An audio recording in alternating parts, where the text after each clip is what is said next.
So you see the growth along our vinyl fence, right? Several weeks ago I did an experiment and I used our Decon 5 aka MDF 500, and you can clearly see the condition of the fence there versus the rest of it, right? All this stuff over here looked like that, and just as an experiment I sprayed it and left it. I never even rinsed it off. I let the rain take care of it, and it looks a whole lot better, and it's holding up. So this morning I'm going to come in and do this portion with the MDF 500 and show you what the results are like next time it rains. So the product is mixed, placed in the fogger, and this is what I'm going to go hit the fence with.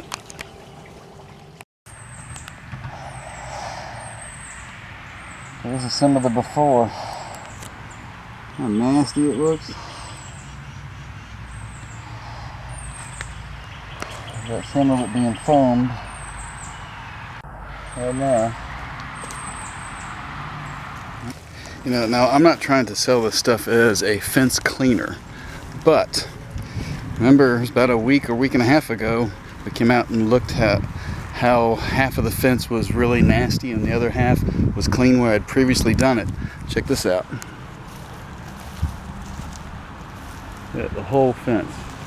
All I did was spray it with the Decon 5/MDF 500 and let the rain wash off all the nasty growth. That the whole thing is pretty darn clean. This, I think, is it's an awesome representation of, you know, a visual representation. Does this stuff work? Yes, it kills all microbials. That's what's on its label. And when you just spray the air, you know, without taking before and after either mold or bacteria samples, you just have to believe. Here you can actually see that it has killed all the stuff growing on the fence. Pretty cool.